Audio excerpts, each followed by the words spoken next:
Hello there. Kia ora, katoa katoa. My name's John and I'm from New Zealand. I just greeted you in one of the languages of New Zealand, Maori. I'm going to read you a book, The Little Duck on the Moon. It was one of the favourites of my children. So here we go. Oh, nothing on that page. The Little Duck on the Moon. Well, it was a wild and windy morning. Little Duck wanted to go out to look for her breakfast, but she didn't like the wind one little bit. She waited and waited, but the wind just kept on blowing. I shall have to go out, said Little Duck at last, for she was very hungry.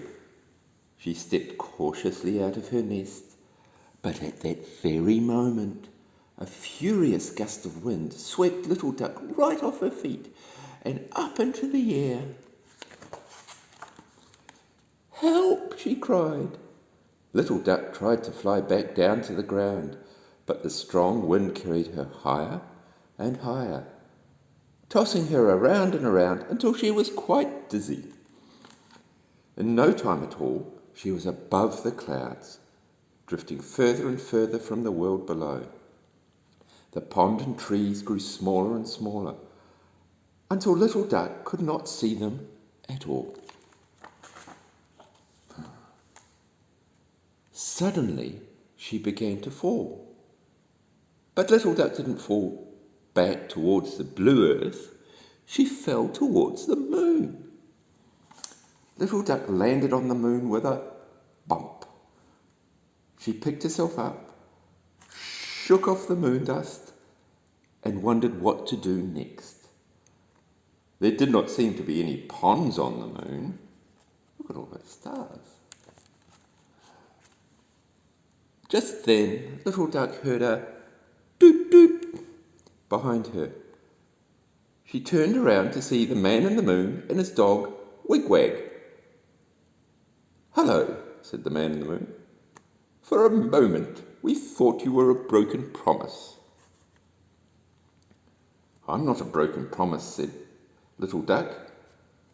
"I don't know how I shall ever get home again. It looks too far to fly."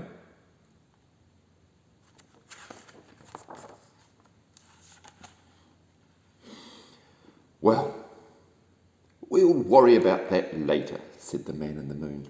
"First, let's go and have some breakfast. Then we've got 23 rainbows to make from all these broken promises."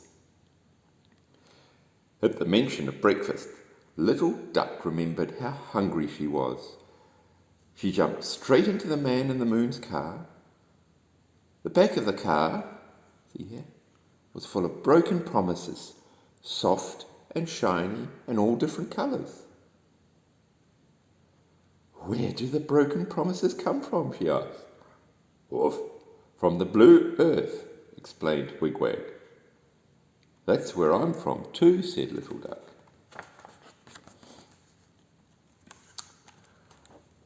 When they got home, the man in the moon made breakfast. "There, toast and honey. What could be better?" he said, putting a plate in front of Little Duck. "Thank you," said Little Duck politely, but the toast was too hard for her to eat, so she just licked off the honey. When the man wasn't looking, Little Duck slipped the slice of toast under her wing, so she didn't want to offend him. "Goodness, have you finished already?" said the man in the moon, and he gave Little Duck another slice of toast.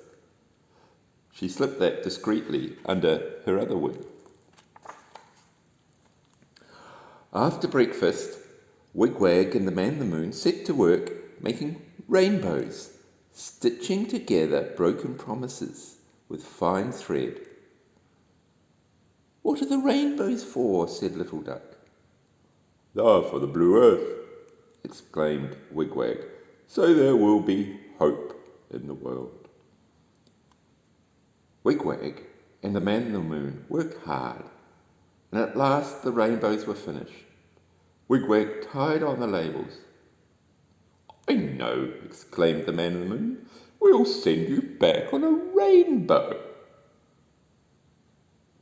"We'll need an extra one," said Wigwag, "and we've no more broken promises." "Then we'll go and find some more," said the man in the moon. "Little duck, be sure to look out for the Squeakies while we're gone. Otherwise they'll sneak in and snatch the rainbows." When Wigwag and the man in the moon had gone, Little Duck did her best to watch out for the Squeakies. But it had been a very busy morning, and her eyes kept closing. She had just dozed off when squeaky laughter woke her up with a start. "Stop!"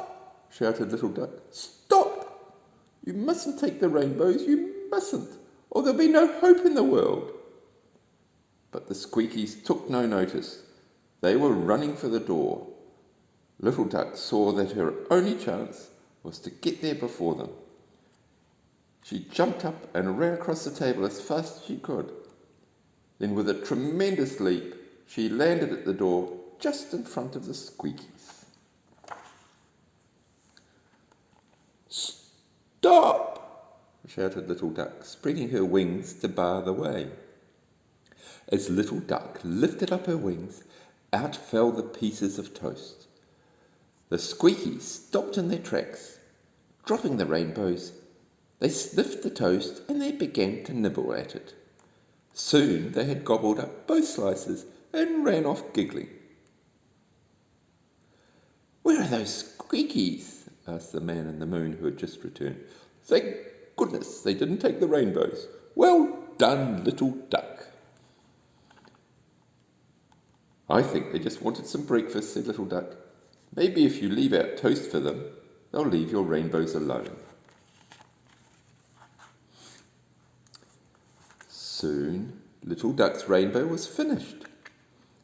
The man in the moon wrote a special label for it, and Wigwag tied it on. Then they carried all the rainbows outside. The man in the moon lifted each rainbow into the air and let it float gently away towards the beautiful blue earth. Little Duck balanced herself on top of the last rainbow and held on tight. The man in the moon lifted up the rainbow and gave it a push as he let go. "Bye-bye," said the man in the moon and Wigwag. "Goodbye," said Little Duck, "and thank you." Oh, look at that. Little Duck's rainbow floated slowly away from the moon towards the earth. As it drifted down, the rainbow slowly grew larger and larger, shimmering with different colours. Soon there was a huge arch, and Little Duck was just a tiny speck on the top. Let's look at the colours. Red, orange, yellow, green, blue, indigo, and violet. Red, orange, yellow, green, blue, indigo, and violet. You say that. When the clouds parted, Little Duck could see familiar green fields and woods far below. As she got closer, she saw the pond where she lived at the end of the rainbow. Little Duck flapped her wings a few times, then she slid down the rainbow and splashed into the pond. Happily, she bobbed under the water to wash off the moon dust. Then Little Duck ate her breakfast at last. When Little Duck looked up in the sky again, she saw that the rainbow had disappeared. But Little Duck knew that her friends on the moon would be busy giving the whole world hope. And that is the end of the book. I hope one day you will go to the moon, and I hope every day you'll have lots of hope. Bye-bye.